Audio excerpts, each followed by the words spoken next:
Buenas tardes para todos. Bienvenidos, bienvenidas. Buenas tardes ahí también para ustedes. Buenas noches, buenos días para los que están en internet. Que el Señor les bendiga grandemente y que el Señor use esta conferencia para su bien, para su edificación. Estamos en una serie que le hemos llamado Los Conceptos Transferibles, del Dr. Bill Bright, persona que también ya está en la presencia del Señor hace muchos años, hombre que admiré y he admirado a lo largo de los años, porque es un hombre al que Dios usó poderosamente para crear un movimiento mundial que ha ganado a millones de personas para Cristo en los 5 continentes del mundo. Y tuve el honor de conocerlo personalmente, pero también tuve la gracia, digamos, de leer sus libros y de ser edificado por sus tratados y sus comentarios al principio de mi vida cristiana. Y quiero compartirles precisamente acerca de esta serie, porque son principios que nos van a servir para la vida cuando estamos comenzando en Cristo, para la vida en mitad de nuestra carrera espiritual y también para el final de nuestros días. Es decir, son principios eternos, son principios que nunca vamos a dejar de aplicar a nuestros corazones y a nuestras vidas, y que traen mucha bendición cuando los aplicamos, cuando los tomamos en serio, cuando los hacemos parte de nuestra vida por medio de la fe. Y estos conceptos transferibles, este es el número 2. Este se llama ¿cómo puede usted experimentar el amor y el perdón de Dios? Vamos a ver la primera parte, la parte A. La segunda parte la veremos el sábado entrante. ¿Cómo puede usted experimentar el amor y el perdón de Dios? Dios evidentemente ofrece su amor. Todos sabemos que Él ofrece un amor que nadie más ofrece. Solo el amor de Dios es realmente tan grande y tan poderoso como Él mismo lo es.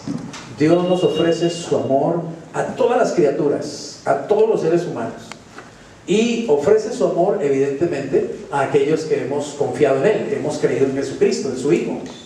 ¿Alguna vez, tal vez a usted le resulta difícil creer que en Jesucristo usted tiene el perdón total de sus pecados? Quizá lo cree intelectualmente, pero ¿qué sucede en lo profundo de su corazón? La pregunta es, ¿cree usted realmente que Dios ya perdonó por medio de Cristo todos sus pecados? Absolutamente todos sus pecados. ¿Usted tiene realmente una seguridad real de eso? Puede que usted pueda decir, sí, el Señor perdona mis pecados, Cristo murió por mis pecados, pero eso puede ser solamente una aceptación intelectual, pero puede ser algo que realmente no se ha apoderado realmente todavía de su ser, de su corazón. Es decir, no es de pronto una verdad que en verdad está revolucionando su vida, porque póngase a pensar lo que significa el hecho de que Dios le haya perdonado, realmente perdonado todos sus pecados. Es decir, que Dios no le esté llamando a cuentas por absolutamente ningún pecado, porque realmente Él ya perdonó sus pecados cuando Cristo murió en la cruz. Porque la pregunta es, ¿realmente cuándo fueron perdonados nuestros pecados? ¿Será que nuestros pecados todavía no han sido perdonados? ¿Será que apenas van a ser perdonados? Y entonces, ¿qué pasó en la cruz del Calvario? ¿Qué fue lo que vino Cristo a hacer? Según la Escritura, Cristo vino a tomar nuestro pecado y pagar por él en la cruz y sepultarlo para siempre. Por lo tanto, mis pecados ya realmente fueron perdonados. Es decir, es más, fueron perdonados, óigame bien, antes de que yo los cometiera. Porque yo no había nacido ni siquiera, y ya Cristo hace 2016 años estaba muriendo por mí en la cruz y estaba pagando por mis pecados. Entonces, la verdad bíblica es que hay realmente perdón absoluto, total, completo y eterno de todos los pecados. Pero para la mente humana a veces es difícil aceptar eso, porque vivimos en un mundo demasiado condicionado. Eso es demasiado bueno para ser verdad. ¿Cómo así que mis pecados ya son perdonados? No puede ser. Y entonces empezamos a pensar, no, pero es que yo todavía cometo pecados, pero es que yo tengo unos pensamientos muy impuros, pero es que yo tengo una conducta que no es aceptable en cierto lugar, pero es que yo hago cosas que realmente no glorifican al Señor, etcétera, etcétera. Pero eso no excusa o eso no cambia la realidad de que Cristo murió y derramó su sangre por el pecado realmente. ¿Sabe cuál es el problema? Que uno se lo tiene que apropiar, que uno lo tiene que creer. Quiero decirle una cosa. Nace Andrés Pérez en este mundo y Andrés Pérez no conoce a Cristo, pero Cristo ya murió por Andrés Pérez en la cruz hace 2016 años y perdonó sus pecados. ¿Me hago entender? Pero Andrés Pérez no lo sabe. Y Andrés Pérez vive toda una vida sin saber realmente que sus pecados fueron perdonados. Y Andrés Pérez puede vivir una vida miserable, llena de angustia, llena de pecado precisamente, llena de culpa, porque realmente él trata de vencer sus debilidades y vencer sus pecados. Él lucha de pronto inclusive, y él siente que está apartado de Dios, y él siente que sus pecados lo apartan de Dios, pero él realmente no sabe que su pecado ya fue tratado en la cruz por Cristo, que Cristo ya fue a la cruz por esos pecados y que Cristo ya le extendió un perdón absoluto, divino y total. ¿Sabe cuál es el problema de este hombre? No que sus pecados no hayan sido perdonados, sino que él no lo sabe y él no se lo ha podido apropiar. Cuando él crea en Cristo y realmente crea y reciba el perdón, va a comenzar a experimentarlo. Pero quiero decirle que hay millones de cristianos que han aceptado a Jesucristo en su corazón y sin embargo viven vidas miserables de culpa, de tristeza, de preocupación constante por el pecado. No saben cómo tratar con el pecado. ¿Sabe por qué? Porque no han podido experimentar el amor y el perdón de Dios. No es que Dios no los ame o es que Dios no los haya perdonado, es que ellos no pueden experimentar esa realidad. ¿Y sabe por qué? Porque esa realidad solo se puede experimentar, solo se puede entrar en esa experiencia por medio de la fe. Es cuando yo lo crea, que eso comienza a afectar positivamente mi vida, mi presente y mi pasado y también mi futuro. Así que es muy importante realmente experimentar el amor y el perdón de Dios. Mira esta escena, imagínense que usted estuviera incluido en esta escena. La Biblia narra que Jesucristo estaba en una casa, hablando, compartiendo la palabra de Dios. Y unos hombres que traían a un amigo que estaba paralítico, trataron de entrar a este hombre con su camilla a esa casa para que Jesús lo sanara, pero estaba tan llena de gente la casa que era imposible pasar con este hombre. Y estos compañeros decidieron subirse al techo de la casa y con cuerdas comenzaron a bajar al paralítico en su camilla. Se empezaron a techar y empezaron a bajar a este hombre en su camilla. Y la escritura dice en Lucas 5:20 al 22, dice que Jesús, al ver la fe de ellos, le dijo esto: hombre, tus pecados te son ¿qué? Perdonados. Entonces los escribas y los fariseos comenzaron a cavilar diciendo: ¿quién es este que habla blasfemias? ¿Quién puede perdonar pecados si no solo quién? Dios. ¿Solo Dios? Jesús, entonces, conociendo los pensamientos de ellos, respondiendo les dijo: ¿por qué cavilan ustedes en sus corazones? Porque le he dicho a este hombre que sus pecados le son perdonados. ¿Qué es más fácil decir? ¿Tus pecados te son perdonados? O decirle: toma tu lecho, levántate y anda. Pues para que sepan que el Hijo del Hombre tiene potestad, oigan esto, tiene potestad en la tierra para perdonar pecados, dijo el paralítico: a ti te digo, levántate, toma tu lecho y vete a tu casa. ¿Qué es más fácil decir? ¿Tus pecados te son perdonados? O decirle a un paralítico: levántate y anda. Uno pensaría que es más difícil decirle: levántate y anda, ¿cierto? Porque cualquiera puede decir: te perdono tus pecados. Es algo espiritual. Pero decirle a un paralítico, un tullido que está ahí, que no puede caminar, decirle: levántate y anda, y se levanta y anda. ¿Qué quiere decir eso? Que Jesús tiene la autoridad para hacer lo que Él está diciendo que si Él le dice a un hombre paralítico, levántate y anda, y ese paralítico se levanta y anda, oiga bien, asimismo cuando Jesús le dice a alguien, tus pecados son perdonados, ¿qué creen que sucede? Los pecados, exactamente, igualmente son perdonados. Amén.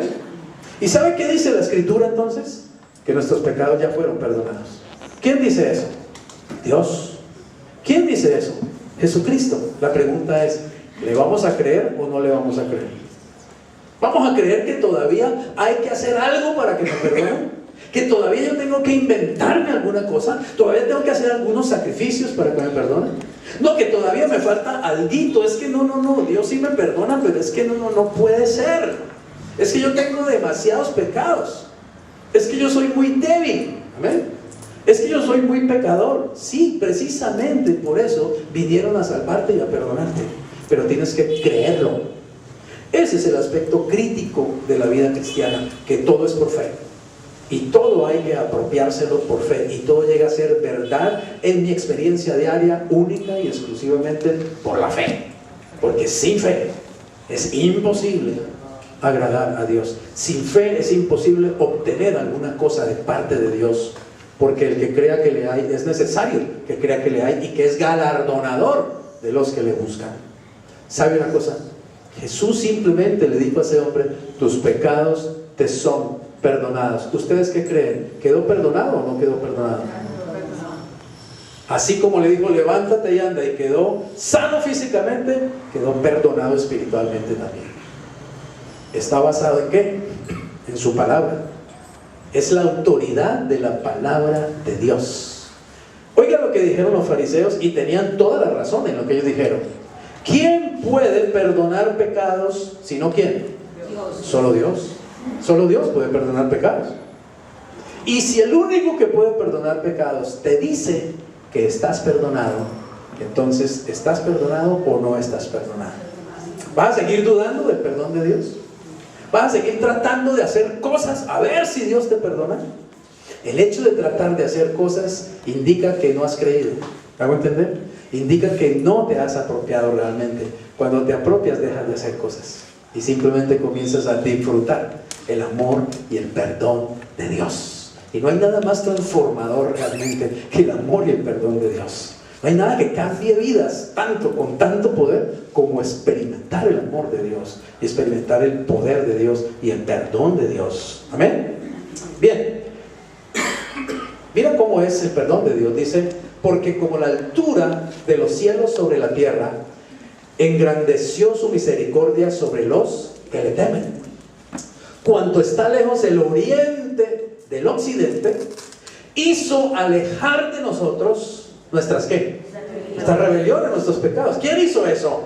Dios, y lo hizo. Eso lo dice el Salmo 103, versículos 11 y 12.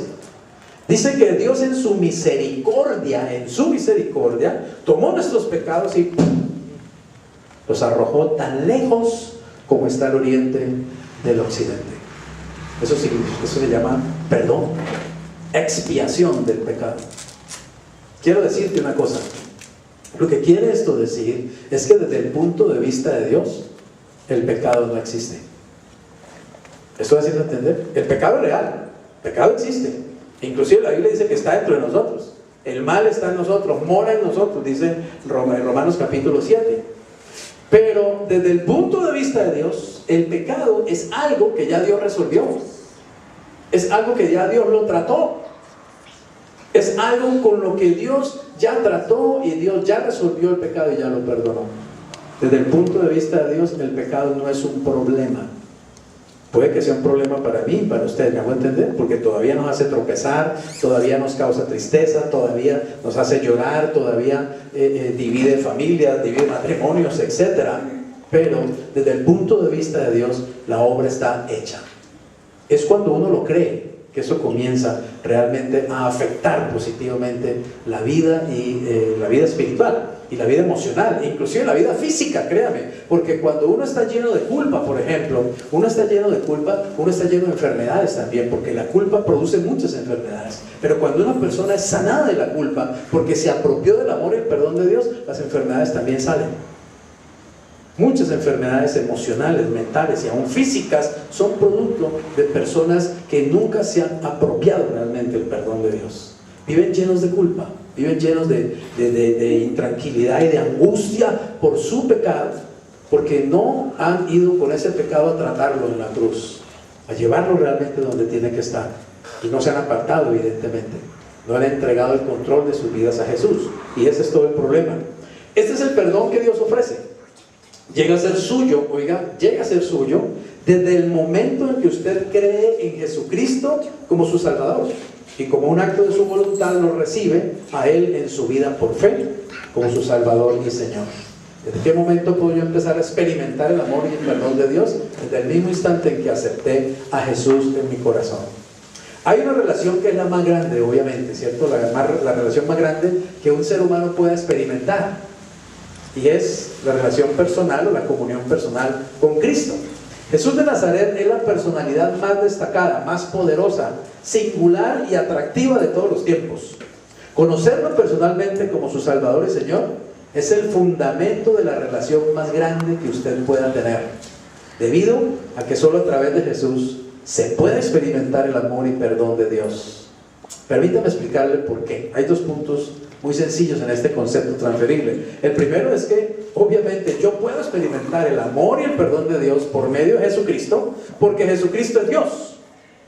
Él declaró ser Dios. Él es Dios y Él dijo: yo soy Dios. Él no es simplemente un ser humano, Él no es simplemente un maestro, Él no es simplemente un profeta, Él no es simplemente, digamos, un predicador. Él es mucho más que eso. Él realmente es Dios hecho hombre, que tiene toda la autoridad para perdonar los pecados. Por eso Él dijo, en el pasaje anterior lo leemos, dijo: el Hijo del Hombre tiene potestad en la tierra para perdonar pecados. Es decir, yo tengo toda la autoridad para decirle a una persona: quedas perdonado, y la persona queda perdonada. Él tiene la autoridad para eso. ¿Y por qué la tiene? Porque Él es Dios, evidentemente.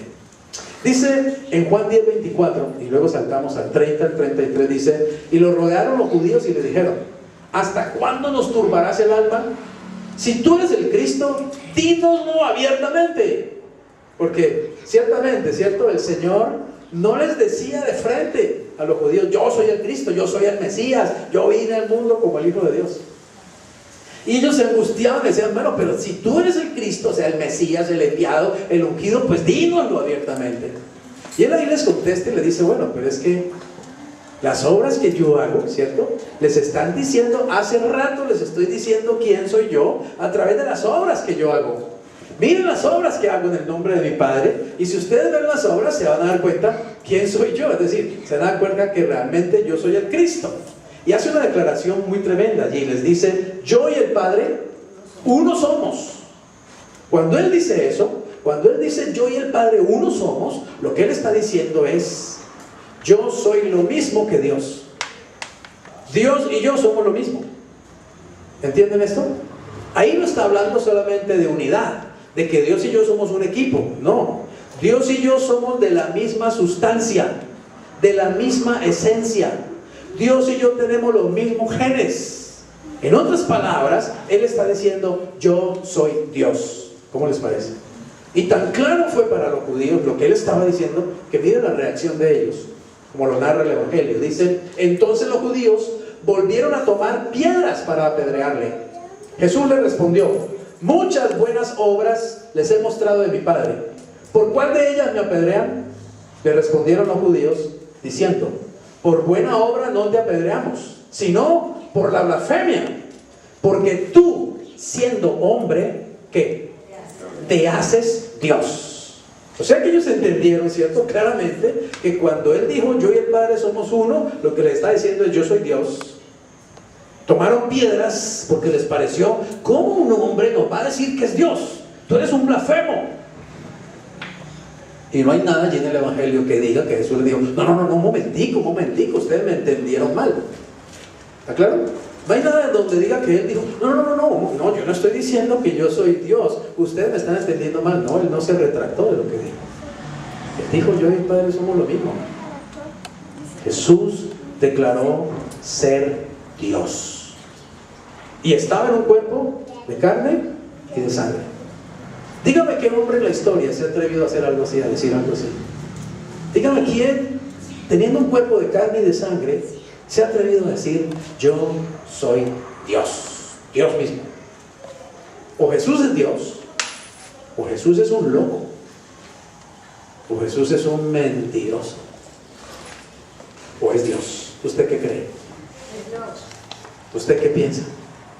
¿Usted qué ha decidido creer?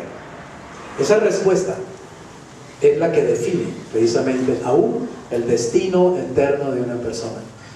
Si para mí Jesús no es Dios, entonces no es nadie realmente, y no me puede salvar y no me puede perdonar mis pecados. ¿Entendemos eso? Porque solo Dios puede hacerlo. Pero si Jesús es Dios realmente, como Él lo dijo, y lo creemos, entonces nosotros podemos recibir por fe todo lo que Él nos promete. Y entre ellos nos promete el perdón absoluto, total y eterno de nuestros pecados. Nos promete una vida en la que podemos realmente vivir libres de la influencia, el azote y el peso del pecado, si queremos realmente, si nos lo apropiamos, si lo creemos y lo hacemos parte de nuestra realidad. Jesús vino, en segundo lugar, vino precisamente para proveer la vida que usted necesita.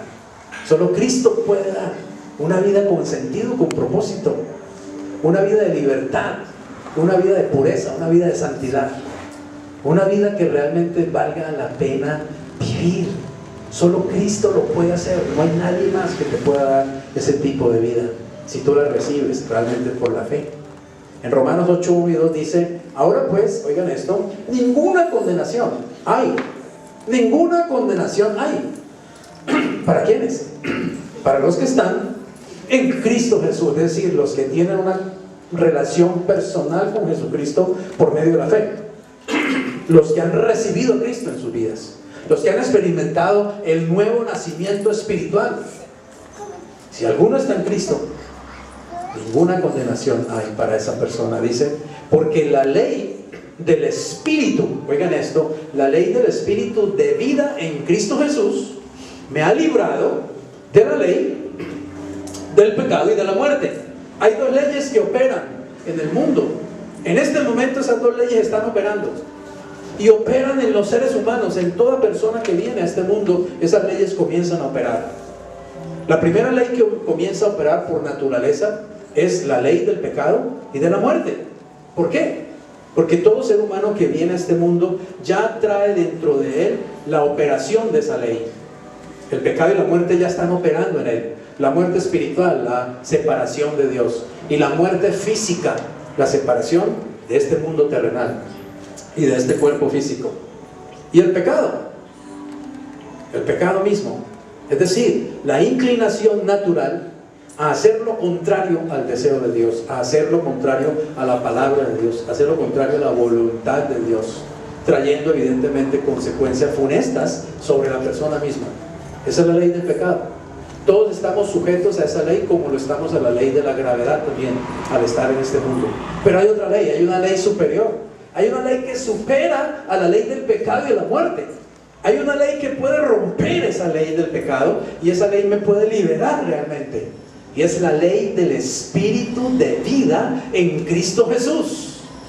Pero esa ley del Espíritu de vida en Cristo Jesús solamente puede operar en aquellos que nacen de nuevo, que nacen espiritualmente. Los que nacen físicamente están bajo la ley del pecado y la muerte. Pero tan pronto uno nace de nuevo, uno recibe a Cristo, la ley del Espíritu de vida en Cristo Jesús comienza a operar en uno.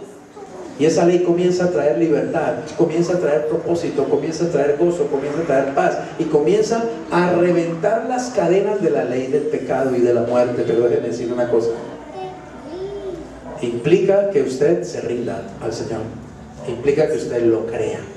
Yo a menudo me apropio de esta verdad y lo digo, lo declaro: la ley del Espíritu de vida en Cristo está operando en mí. Cuando tengo enfermedad, cuando siento que la enfermedad galopa sobre mí, empiezo a declarar: la ley del Espíritu de vida en Cristo Jesús está operando en mí. Y la vida de Cristo me limpia, me sana, me libera. Amén. Tienes que apropiarte, es una ley, como la ley de la gravedad. Es una ley espiritual, funciona, pero tienes que creerlo, es por fe. Yo creo que la ley del Espíritu de vida en Cristo Jesús me está haciendo más santo cada día. Yo creo que la ley del Espíritu de vida en Cristo Jesús me está haciendo más sabio cada día. Yo creo que la ley del Espíritu de vida en Cristo Jesús me está dando más poder y autoridad sobre Satanás cada día. Es una ley verdadera, opera. Pero tienes que creerlo, tienes que apropiártelo, tienes que declararlo, tienes que saberlo. Amén. Tienes que creerlo, es por fe. Por fe esa ley comienza a operar en nuestros corazones. ¿Desde cuándo está operando esa ley? Desde el mismo día en que conocimos a Jesús, en que Jesús entró en nuestros corazones. Pero la pregunta es, ¿qué tanto está operando en ti hoy? ¿Qué tanto estás dejando que esa ley opere? ¿Qué tanto te estás entregando a la operación de esa ley? ¿O más bien te estás dejando arrastrar por la ley del pecado y de la muerte que también opera en ti todavía? ¿Te estás dejando llevar más bien por el mundo? ¿Te estás dejando llevar por tus propias inclinaciones pecaminosas? ¿Te estás dejando llevar por tus propios deseos desordenados, por tus concupiscencias, disfrazándolas de no sé qué, engañándote a ti mismo? ¿O estás dejando que esa ley realmente opere en ti? Y Cristo te libere, y Cristo te sane, y Cristo te santifique, y Cristo te dé la vida que Él vino a ofrecer. Mira lo que Él dice: el ladrón no viene sino para hurtar y matar y destruir. Yo he venido para que tengan vida y para que la tengan en abundancia. Pero déjame decirte, esa vida que Cristo ofrece, esa vida en abundancia, solo es posible si te sometes a Él. Solo es posible experimentarla si le permites que realmente Él viva su vida a través de ti. En su introducción a las epístolas del Nuevo Testamento, J.B. Phillips, que es un gran escritor cristiano, escribe lo siguiente: hay una vasta diferencia entre el cristianismo del primer siglo y el cristianismo actual. Para nosotros, con bastante frecuencia, el cristianismo es un código de ética, una filosofía de vida, una norma de comportamiento. Pero para aquellos cristianos del primer siglo, oigan esto, era una nueva calidad de vida juntos. No dudaron en describir esta experiencia como a Cristo, ¿qué? Viviendo en ellos. ¿Cuántas veces te acuerdas de que Cristo realmente vive en ti? ¿Cuántas veces te apropias de esa verdad? ¿Eres consciente de que Cristo vive en ti? ¿O para ti es solo una filosofía? ¿Para ti es solo una frase? ¿Para ti se volvió solo un versículo escrito en la Biblia? ¿Ya dejó de ser para ti vida? ¿Dejó de ser para ti una realidad vibrante? Cristo en mí, la esperanza de gloria. Cristo vive en mí. Ya no vivo yo, vive Cristo. Cristo está vivo, ¿entiendes? Eso fue lo que revolucionó el primer siglo de la era cristiana. Los cristianos no estaban apropiándose de una nueva filosofía ni una nueva ideología. Ellos lo que estaban era teniendo contacto con una persona viva. Ellos acababan de verlo morir hace poquito y acababan de verlo visto nuevo, resucitar nuevamente, ¿entiendes eso? Ellos sabían que lo que ellos ahora tenían era una relación personal con Cristo vivo, que venía por medio del Espíritu Santo a vivir dentro de ellos. Tal vez no sabían mucha teología, tal vez no sabían mucha doctrina, no había seminarios de teología, no había títulos de doctor, de maestro, de summa cum laude en teología, pero ellos sabían una cosa y la sabían muy bien. Amén. Cristo vive en mí. ¿Entiendes eso? Quiero decirte una cosa: cuando tú sabes realmente eso, no necesitas seminarios ni teología ni nada. Solo necesitas saber que Él está vivo y que Él está en ti. Y eso es suficiente para que revolucione tu vida y revolucione la vida de todos los que estén alrededor tuyo. Porque eso es revolucionario. Cristo está vivo, está aquí y está dentro de ti. ¿Puedes creerlo? No es solamente una cosa intelectual que has aceptado. Sí, Cristo está dentro de mí. ¿Por qué? Porque el pastor lo dijo, porque la Biblia lo dice, porque mi abuela me lo repetía. ¿Te has dado cuenta realmente de que Cristo está en ti? ¿Ya descubriste esa realidad? ¿Es para ti una realidad viviente? ¿Es con lo que te levantas todos los días? con lo que te alimentas diariamente, Cristo, el Señor, vive en mí. Y aún puedes decirle cada día: Señor, que no sea yo, vive tú. Vive este día tú, Señor, que no sea yo, que seas tú. Y eso es realmente revolucionario. Usted puede dejar de vivir ciertamente, si lo quiere, si lo anhela de verdad y si lo decide, una vida sin fruto. El doctor Bill Bright cuenta que en una oportunidad en una ciudad desconocida para él iba conduciendo, hizo un giro equivocado y quedó de pronto en una contravía, en una calle en contravía. Y claro, la gente empezó a gritarle: ¡Ey, ey, oiga, va en contravía! No, aquí en Colombia no solamente le dirían va en contravía, aquí le dicen, ¿cierto? ¿Hasta de qué se va a morir, no? ¡Bruto animal! Bueno, quién sabe cuántas cosas, ¿no? Y el doctor Bill Bright dice: yo ya sabía que estaba en contravía, yo no necesitaba que nadie me dijera que estaba mal. Lo que necesitaba era que alguien me indicara cómo salir de esa situación. Dice: gracias a Dios, un policía muy amable paró el tráfico, etcétera, etcétera, y permitió que yo saliera y empezara nuevamente a conducir pues en el tráfico natural y normal, ¿cierto? Oh, qué descanso, ¿cierto? Qué bueno cuando hay alguien que le dice a uno, no simplemente que le muestra el error, sino que le dice a uno cómo salir del error. Y quiero decirte, ese es Jesús. Él no viene solamente a mostrarnos nuestro pecado, a enrostrarnos nuestro pecado. Él viene a decirnos cómo ser libres del pecado, realmente, amén. Cómo ser realmente felices, cómo ser libres. Él viene a mostrarnos realmente el camino de la vida abundante.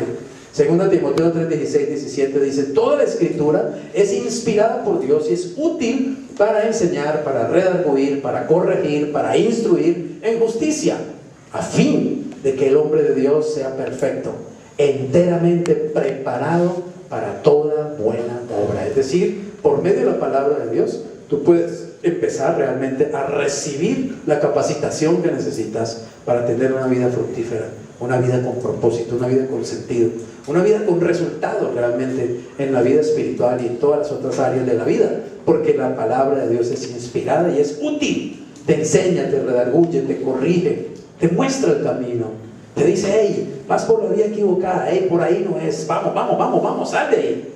Sal de ahí. Y el Espíritu Santo que está dentro de ti te está diciendo lo mismo. Te está diciendo lo mismo. Para comprender el problema de los cristianos mal orientados y sin fruto, es importante que usted sepa lo que la Biblia dice acerca del problema. Esta revela que hay tres clases de personas en el mundo: el hombre natural, el cristiano espiritual y el creyente mundano o carnal. Permítame compartirle brevemente las características de estas tres clases de personas. Y con esto vamos a terminar por hoy. Primero, la Biblia dice que existe el hombre natural. Yo, como le doy gracias, de verdad, le doy gracias al Señor por su palabra y al doctor Bill Bright por haberme enseñado estas cosas al principio de mi vida cristiana. Porque esto es muy importante entenderlo, que hay realmente tres clases de personas según la Biblia. Primero, el hombre natural. Dice en 1 Corintios 2:14: pero el hombre natural, oiga esto, no percibe las cosas que son del Espíritu de Dios, porque ¿qué? Para eso no cura, no las puede entender. ¿Por qué? Porque se han de entender, se han de discernir. ¿De qué manera? Espiritualmente. O sea, el hombre natural es el hombre sin Cristo, el hombre que todavía no ha recibido el Espíritu de Dios dentro de él. Es un hombre natural, es decir, está en su estado natural, como uno viene al mundo sin Cristo, muerto espiritualmente, separado de Dios por el pecado, esclavizado por la paternidad de Satanás, rumbo a la condenación eterna. Ese es el hombre natural. Mire en el gráfico, precisamente, allí dice que Satanás tiene dominio sobre nosotros hasta el momento de ¿qué? De la salvación. La Escritura dice que cuando nosotros no conocíamos a Cristo, cuando no habíamos realmente aceptado a Cristo en nuestro corazón, quien estaba dirigiendo nuestra vida sin nosotros saberlo realmente era Satanás, y que estábamos bajo su poder y bajo su influjo. Eso dice el libro de Efesios, capítulo 2, versículos 1 al 3. Léalo y verá lo que dice allí, que el diablo es realmente el espíritu del aire que opera en los hijos de desobediencia, y que nosotros hacíamos los deseos de nuestra carne, y que éramos motivados por el espíritu de Satanás, y que Satanás era realmente nuestro padre en el sentido espiritual. No lo sabíamos. Yo no sabía que yo era hijo del diablo. Si a mí me hubiera dicho una persona: usted es un hijo del diablo, yo me hubiera ofendido, ¿cierto? me hubiera ofendido, pero cuando conocí la escritura me di cuenta de la realidad y de la verdad. Y entonces comencé a entender, pues claro, con razón, yo viví como viví, con razón hice lo que hice, con razón pensaba como pensaba. Es que mi papá no era Dios, era el diablo. Solo cuando conocí a Cristo, Dios comenzó realmente a ser mi Padre. Me hice hijo de Dios, Él me hizo su hijo. Y eso es lo que la escritura revela. Así que es muy importante entender que el hombre natural está realmente influenciado por el espíritu de Satanás. Y recuerde que lo que la Biblia llama la carne, es simplemente el hecho de que yo estoy controlando mi propia vida. El ego está en el control de la vida. ¿Amén? Y el ego en el control es lo que Dios no quiere realmente. Dios no quiere que el ego esté en el control. El ego tiene que estar destronado y Cristo tiene que estar en el control para que las cosas funcionen. Cuando es el ego el que está en el control, uno intenta miles de cosas y va a fracasar. Realmente va a fracasar, porque no es en nuestra fuerza, es por su espíritu, porque no es en nuestra capacidad, es en el poder de Dios, porque no es separado de Él, sino en el poder de Él. Así que este hombre natural está influenciado por Satanás. Realmente está bajo el influjo. La Biblia dice que es el espíritu de la potestad del aire que dirige a estas personas. Y así estábamos nosotros antes de conocer a Cristo. Pero obviamente no estamos solos. Está Dios también ahí trabajando en las personas y en la mente y el corazón de las personas. Está Cristo afuera de la vida. Note, ahí está la crucecita fuera del círculo, está fuera de la vida de la persona. Pero Cristo está intentando liberarlo y traerle amor, perdón y vida eterna. Cristo dice: estoy a la puerta y estoy llamando. O sea que realmente, diariamente, hay una lucha espiritual en el mundo por el alma de una persona. No lo vemos, pero es así. Satanás está buscando controlar a esas personas sin Cristo, y Dios está buscando por medio del Espíritu Santo también llevarlas a los pies de Cristo. Hay una lucha por el alma de los hombres. Constantemente hay una guerra por el alma de los hombres, y la iglesia tiene que entender que ella debe participar en esa guerra de parte de Dios, que la iglesia es un instrumento que Dios usa en la tierra para alcanzar a los hombres para Cristo, para alcanzar almas para Cristo, para arrebatarle almas a Satanás realmente. Esa es la lucha y la guerra en la que estamos inmersos como cristianos. Pero hay un segundo tipo de persona en la Biblia, y es el cristiano espiritual. El cristiano espiritual, dice 1 Corintios 2:15 al 16. En cambio, el espiritual juzga todas las cosas, es decir, las entiende, las puede comprender. ¿Qué cosa? Las cosas de Dios que el hombre natural no puede entender. Pero él no es juzgado de nadie. Es decir, al hombre espiritual otros no lo entienden. El hombre natural no entiende al hombre espiritual, ¿está claro? Por eso cuando usted se hace cristiano y usted realmente empieza a vivir de acuerdo a la palabra de Dios, hay personas que lo van a criticar, que lo van a juzgar, que lo van a condenar inclusive, que no lo van a entender. Y es que no lo pueden entender hasta que ellos mismos no tengan la experiencia que usted ha tenido de aceptar a Cristo, nacer de nuevo y comenzar a vivir como una persona espiritual. Ahora dice: ¿quién conoció la mente del Señor? ¿Quién le instruirá? Mas nosotros tenemos ¿qué? ¿La mente de quién? De Cristo, obviamente. Si Cristo está en usted, entonces, ¿qué mente está en usted? La mente de Cristo. ¿No les parece que eso es muy poderoso? Apropiárselo y entenderlo. Oiga bien, eso no es un versiculito simplemente, eso es una verdad, poderosa verdad. Yo tengo la mente de Cristo, porque tengo a Cristo en mi corazón, tengo a Cristo en mi vida. Yo puedo apropiarme de la mente de Cristo. Muchas veces, cuando estoy agobiado por alguna situación, no sé qué decisión tomar, no sé qué hacer. Aún cuando estoy haciendo cosas inclusive de electricidad, de carpintería, de cosas aquí en la iglesia, y ni siquiera sé qué hacer, yo inmediatamente me apropio y digo: Señor, yo tengo tu mente, la mente de Cristo.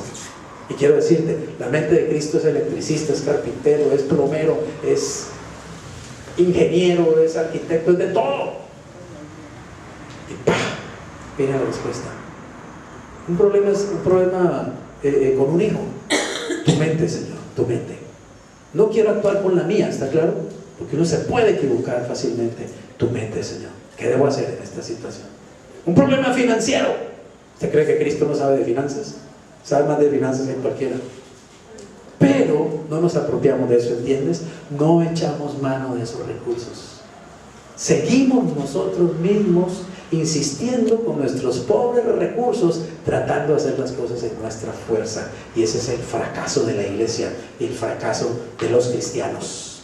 El carnal, el que todo lo hace en su propia fuerza, el que todo lo hace a su propio estilo, el que todo lo hace a su propia manera y nunca se apropia de los recursos que Dios le ha dado por medio de Cristo y del Espíritu. Así que es importante, digamos, que el ego esté fuera del trono. El cristiano espiritual es el que ha destronado su ego y ha permitido que Cristo realmente tome el control. Obviamente, mira, Satanás va a seguir ¿qué? Insistiendo. Satanás va a atacar al cristiano espiritual.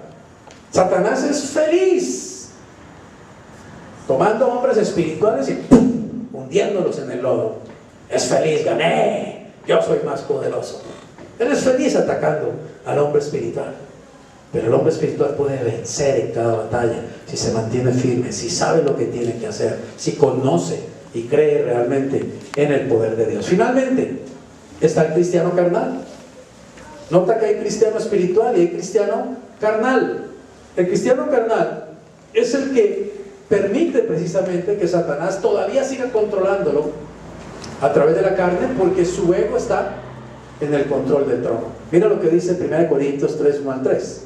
De manera que yo, hermanos, oigan que les dice hermanos, o sea que está hablándole a cristianos, no pude hablarles como a espirituales, sino como a ¿qué? Como a carnales, como a niños en Cristo. Les di a beber leche y no vianda, porque aún no eran capaces, ni son capaces todavía, porque aún son carnales. Aún son carnales. Debiendo ser espirituales, aún son carnales. Y esa es la derrota del cristiano, que pudiendo ser espiritual, no un religioso fariseo mentiroso con cara de santurrón, sino un verdadero hombre espiritual, viven en la carne, tapando su pecado, disfrazando su desgracia y viviendo en derrota, en culpa, en frustración y en vergüenza. Cuando tenemos una vida abundante, que Dios quiere que la vivamos realmente. Pero yo le pregunto, ¿quién quiere realmente vivirla? ¿Quién quiere realmente vivir esa vida abundante? ¿Quién es capaz realmente de tomar la cruz de Cristo y dejar todo pecado y dejar toda inmundicia y toda maldad y toda desobediencia al Señor y realmente comprometerse en serio con Jesús y caminar con Él, aunque en eso le vaya la vida?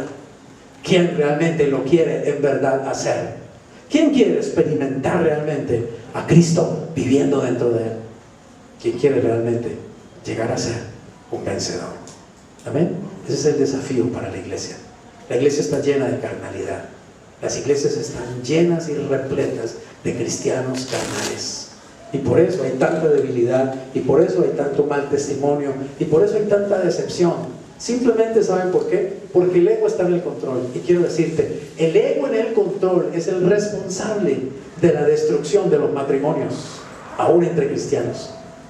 Es simplemente el ego en el control. El ego en el control es el responsable de la destrucción inclusive de ministerios cristianos. El ego en el control es el responsable de la destrucción de familias enteras, de amistades. Es el verdadero responsable. ¿Sabes por qué? Porque el ego en el control es un arma poderosa de Satanás.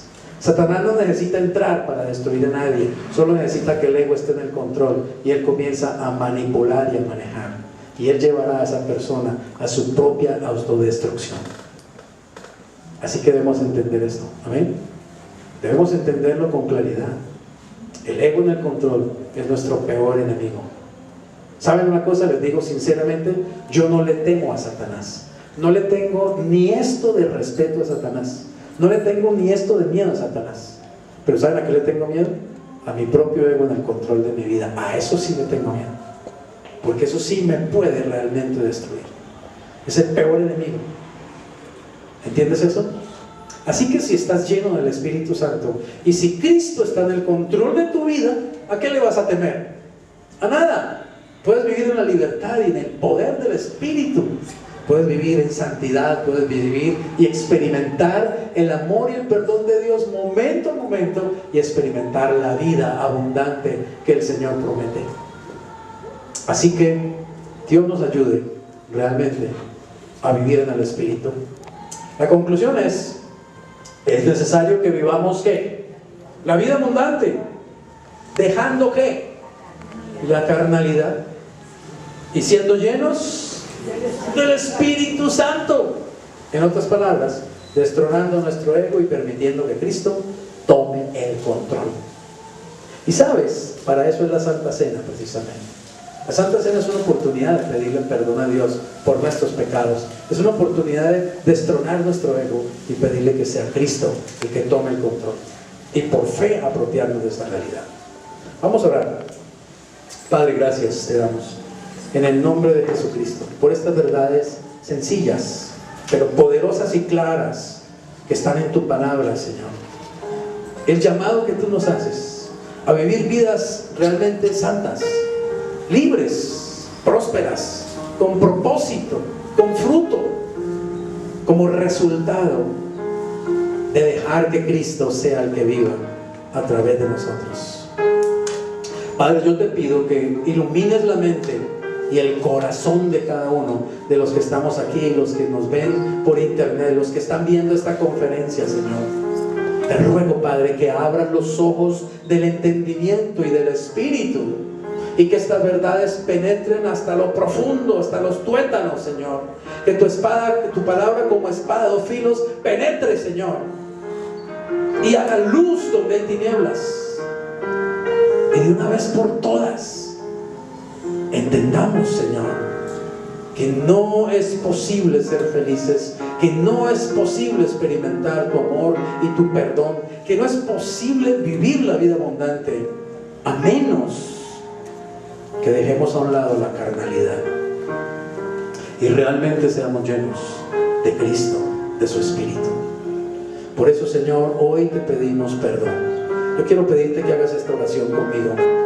Dile: Señor Jesús, yo reconozco que al tomar el control del trono de mi vida, todo lo que produzco es heno, paja y hojarasca, pecado.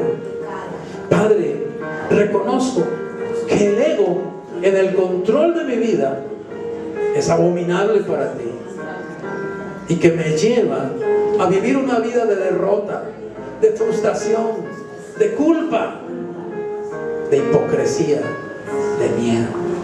Señor, yo no quiero ese tipo de vida. Tú no quieres para mí ese tipo de vida. Yo anhelo la vida abundante que tú ofreces.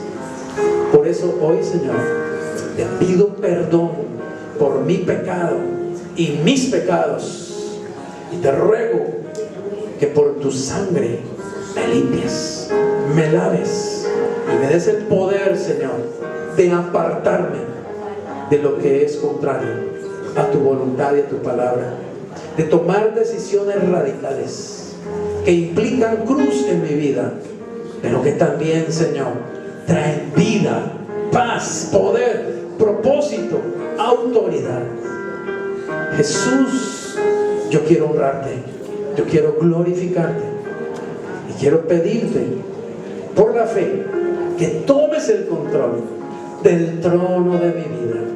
Te entrego totalmente mi vida y mi corazón, y por fe declaro que ya no vivo yo, ahora vives tú. Amén. Amén. Amén. Señor le bendiga. Vamos a tomar la cena del Señor.